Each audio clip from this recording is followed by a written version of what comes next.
Assalamualaikum warahmatullahi wabarakatuh. Nama saya Rista Aulia dari kelas 11 IPS 2, kelompok 5. Saya akan membahas mengenai latar belakang Perang Aceh. Perang Aceh melawan Belanda adalah pertempuran yang muncul di ujung Sumatera Utara tahun 1873 sampai di pihak Kesultanan Aceh kepada Belanda pada tahun 1904. Perang ini dimulai dengan pernyataan yang dikeluarkan oleh Belanda pada 26 Maret 1873. Pertempuran ini untuk kekuasaan Belanda di Nusantara, mengingat pada akhir abad ke-19, Aceh dan Bali adalah wilayah yang sulit ditaklukkan oleh Belanda. Kesultanan Aceh merespon dengan hujan perang gerilya terus-menerus, sementara Belanda menduduki wilayah-wilayah penting di Aceh. Dan hujan deras melalui Dr. Andes Christian Snok Hurgronze. Hasilnya, Aceh dapat ditaklukkan oleh Belanda meskipun dengan korban puluhan ribu warga sipil yang dibantai oleh Belanda. Memasuki abad ke-19, Aceh masih berdiri sebagai negara merdeka yang kuat. Wilayah Sumatera, Semenanjung, dan Selat Melaka ini menjadi jalur perdagangan penting setelah terusan Suez dibuka. Sehingga kepentingan Belanda atas Aceh dan penguasaan jalur perdagangan menjadi penting untuk segera diselesaikan. Setelah disahkannya Perjanjian London tahun 1824 yang menyerahkan Siak kepada Belanda, dimulailah pergerakan tersebut. Pada tahun 1858 Traktat Siak disahkan, di mana Siak dan sekitarnya seperti Delhi, Langkat, Asahan, dan Serdang juga jatuh ke tangan Belanda. Hal ini dianggap sebagai pelanggaran terhadap penguasaan Aceh yang menguasai wilayah tersebut masa Iskandar Muda. Assalamualaikum warahmatullahi wabarakatuh. Saya Alfia IPS 2 akan menyampaikan tentang proses Perang Aceh. Proses Perang Aceh tahun 1873 hingga 1874 dipimpin oleh Panglima Polim dan Sultan Mahmud Syah melawan Belanda yang dipimpin Kohler. Kohler dengan 3.000 serdadunya dapat dipatahkan, di mana Kohler sendiri tewas pada tanggal 14 April tahun 1873. 10 hari selanjutnya, perang bercamuk di mana-mana. Yang terbesar ketika menduduki kembali Masjid Raya Baitur Rahman yang dibantu oleh beberapa kelompok pasukan berada di Pekan Aceh, Lambuk, Lampung, Pekan Bada, hingga Lambada. Krueng Raya, beberapa ribu orang juga berdatangan dari Tenom, Pidie, Pesangan, dan beberapa wilayah lain. Perang Aceh kedua tahun 1874 hingga 1880, pasukan Belanda dipimpin oleh Jenderal Jan van Schwieten. Belanda berhasil menduduki Keraton Sultan. 26 Januari tahun 1874 dan diproduksi susunan sebagai pusat pertahanan Belanda. Pada 31 Januari 1874, Jenderal van Schwieten mengumumkan bahwa seluruh Aceh Aci anggota dari kerajaan Belanda. Ketika Sultan Mahmud Syah wafat tanggal 26 Januari tahun 1874, digantikan oleh Tuanku Muhammad Daud dan dinobatkan sebagai Sultan di Masjid Indrapuri.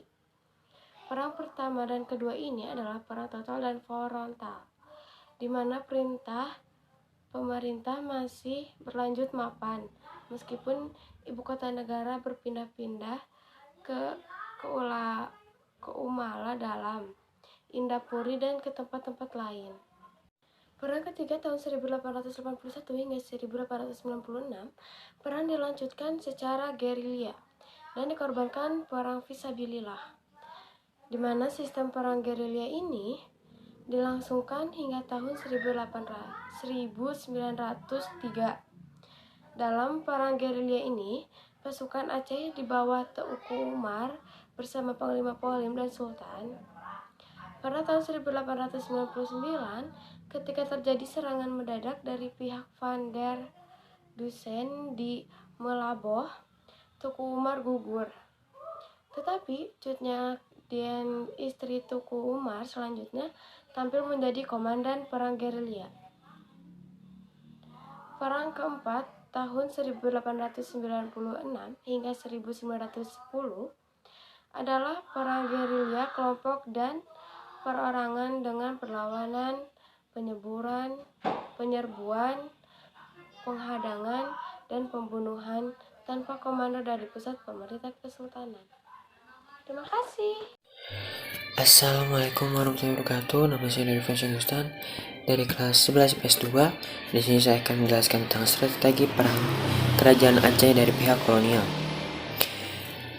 Bermula pada taktik perang gerilya Aceh ditiru oleh Van Hesse, di mana dibentuk pasukan Merkausi yang dipimpin oleh Hans Christoffel dengan pasukan koloni macan yang telah mampu menguasai pegunungan-pegunungan untuk mencari dan mengejar gerilyawan Aceh. Selanjutnya ada taktik yang dilakukan Belanda dengan cara penculikan anggota keluarga gerilyawan Aceh. Misalnya, Christoffel menculik permaisuri Sultan dan Tengku Putro tahun 1902. Van der Metten menawan putra Sultan Tengku Ibrahim.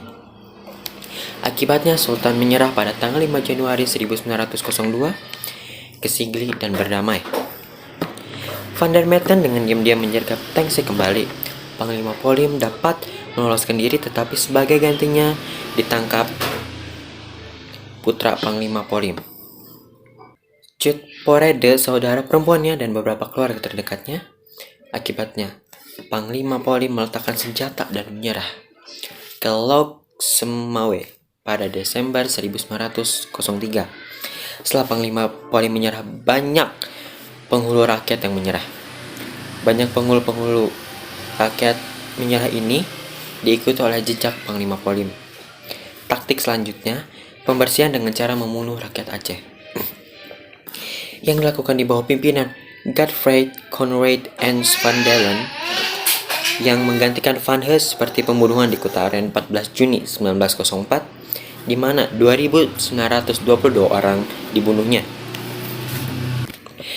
yang terdiri dari 1.773 laki-laki dan 1.149 perempuan. Taktik terakhir menangkap Cut Nyadin, istri Teku Umar yang masih melakukan perlawanan secara gerilya, di mana akhirnya Cut Nyadin dapat ditangkap dan diasingkan ke Sumedang. Sekian saja penjelasan dari strategi perang Aceh. Assalamualaikum warahmatullahi wabarakatuh. Assalamualaikum warahmatullahi wabarakatuh. Nama saya Indra Bagjasolin, saya dari kelas 11 IPS 2. Saya di sini akan menjelaskan tentang bagaimana akhir dari peperangan Aceh. Langsung saja kita bahas materinya.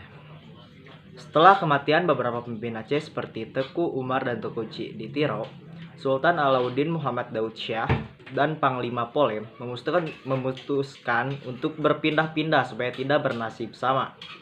Akan tetapi, mereka terpaksa menyingkir setelah terdesak oleh besarnya pasukan musuh. Pada 1903, Sultan Alauddin Muhammad Daud Shah dan juga Panglima Polim menyerah setelah menerima tekanan yang bertubi-tubi dari pihak penjajah. Peristiwa ini membuka jalan bagi pemerintah Belanda untuk menanamkan kekuasaannya di wilayah Kesultanan Aceh. Meski Kesultanan Aceh telah runtuh, tetapi semangat juang rakyatnya masih berkorban hingga masa pendudukan Jepang. Terima kasih, mungkin sekian saja penjelasan tentang bagaimana akhir dari peperangan Aceh. Billahi taufiq wal hidayah. Wassalamualaikum warahmatullahi wabarakatuh.